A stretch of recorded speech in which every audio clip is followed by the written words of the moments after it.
আম্মা গো আমারে বাঁচাও গো আম্মা। আমার মনে হয় আমার দাম দিয়ে যে খাইছে গঠন আমার দাম দিয়ে জায়গা লাগালি পড়ছেন আমাদের শখ হয়েছেন আমার ফুলি এই মুহূর্তে আমি লইয়া যাইতাম। আমার মনে হয় আমার দাম দিয়ে যারা দিও মারাইছেন তার নুপুর করার বাই এগু বাড়িটা আছে এগু আর পারল আমার ফুলির করে আমায় গেছে তারা গ্রামের মেম্বারের চেম্বারে বিচার করছে অগুদি মারা নিয়ে যাইছে। কাইকার কথা আমার ফুলিয়ে টাকা তুলছেন তুলিয়া 2 লাখ টাকা তুলছেন তোলার পরে ঋণ এটা অন্য সবজি বাজারও ঋণ টাইম দিয়া গেছে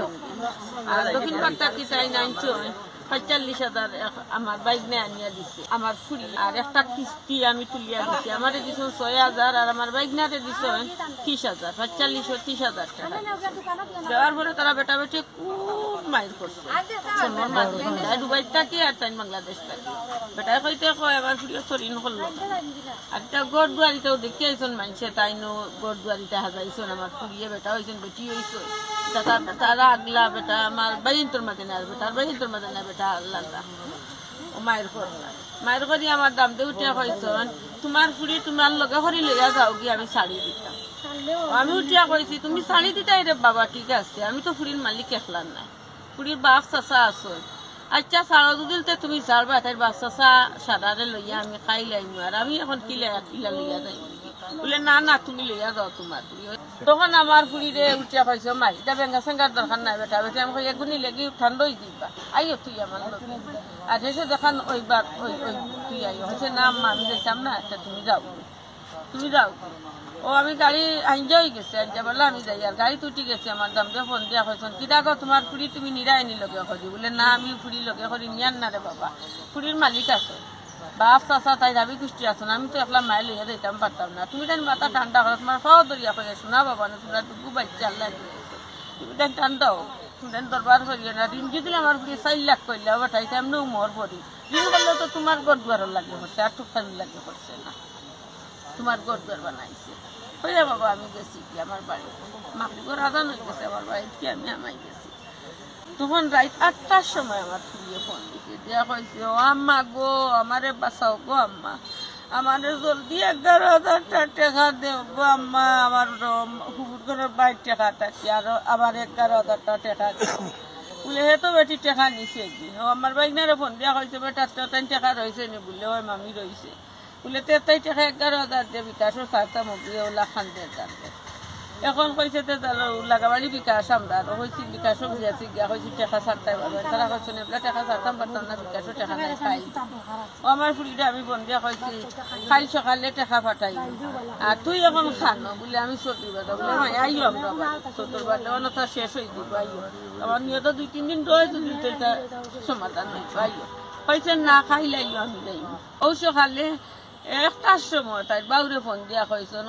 মা ওই জলদি আও তোমার লোক না তো বলা ফেন ফাঁস লাগি মরে গেছে খাইল লগে করি লইয়া গেলে কি গমাই তো আর মূল্য নাই আমার বাড়ির দক্ষিণ পাড়া আমার নাম হচ্ছে তায়েব যিনি এখানে শুয়ে আছেন উনি হচ্ছেন আমার বোন আমার মামাতো বোন আমার সে হচ্ছে আপনবার আমরা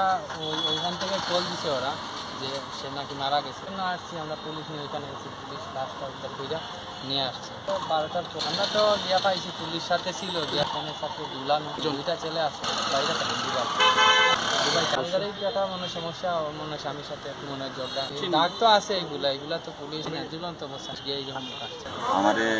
তারা ওই যে মহিলার বাসু আমার ফোন দেওয়া হয়েছেন যে লুবনা মহিলার নাম যে মধ্যে বহু লুবনা পাশ থাকি মারা গেছে তাৎক্ষণিকভাবে আমি তুলাউড়া থানারে অবগত করছি ওই হিসাবে পৌঁছে দিয়েছেন আলিম ভাই গেছেন আলিম ভাইয়ের সাথে আমিও গেছি আমি একটু আগে গেছি আলিম ভাই যাওয়ার পরে তার ওই যে বারিন্দার গেট লাগাইলে এমনি তালা মারা না এমনি বন্ধ করা আছে তো আমিও অন্য গেটের সামনে আসলাম যেটাকে না ঢুকে পুলিশ প্রশাসন যাওয়ার পরে আমরা একসাথে গিয়ে ঢুকছি দেখিয়া মহিলার রুম পুরো রুম 2টা প্রশ্ন রুমও ওই যে ফ্যানের লোকে পাইছে ঝুলন্ত অবস্থায় মৃত লাশ আর কি এরপরে পুলিশের সহায়তায় আমরা লাশে নামানো করে আইনগত এটা করা আলিম ভাই আসলাম আলিম ভাই এটা ধারণা তো আসলে ধারণা হয়তো না কিছু বড় ঠিক নাই আমার পাশের বাড়ি আমি তো দেখি না তারা কোনো দিন ভাই বিদেশ থাকেন, দুবাইতে থাকেন। আমার কাছে তো এগুলা কোনো ধারণা আন না যে ঝগড়াঝাটির কারণে বা অন্য কোনো কারণে আত্মহত্যা করা। আমি বুঝলাম না আর কি বিষয়টা। আসলে পুলিশ প্রশাসনে এটা ইনকোয়ারি করলে হয়তো সঠিক তথ্যটা বাইরে আসে।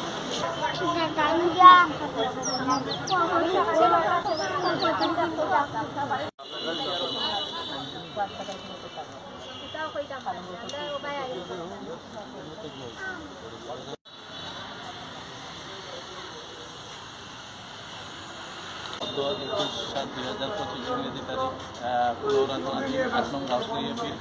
বাটত্ত গ্রাম শাকিনে মধু মিয়ার বছর ধরে মধু মিয়ার স্ত্রী রুকনা বেগম 32কে তার বছর ধরে সিলিং ফ্যানের সাথে গলায় ওড়না দিয়ে পাশ লাগানো অবস্থা দেখতে পাই। তখন নারী পুলিশ এবং উপস্থিত সাক্ষীদের উপস্থিতিতে লাশ ঝুলন্ত অবস্থা হইতে নামাইয়া সুরতাল রিপোর্ট প্রস্তুত করি।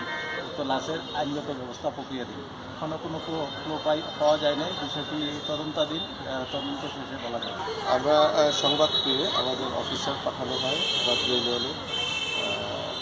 দুবাই প্রবাসী মধুমেয়ের বাড়িতে। সেখানে গিয়ে তার স্ত্রীর লাশ উদ্ধার করব, সুরতাল প্রতিবেদন প্রস্তুত করা হয়। লাশ ময়নাতদন্তের জন্য প্রয়োজনীয় ব্যবস্থা গ্রহণ করা হইতেছে। ময়নাতদন্ত রিপোর্ট এবং বিস্তারিত তদন্তে ঘটনার পূর্ণাঙ্গ বিষয় জানা যাবে। আমরা লাশ পুলিশ দিয়ে উদ্ধার করেছি অবস্থা বা গলায় ফাঁস দেওয়া অবস্থা। আইনগত ব্যবস্থা প্রক্রিয়া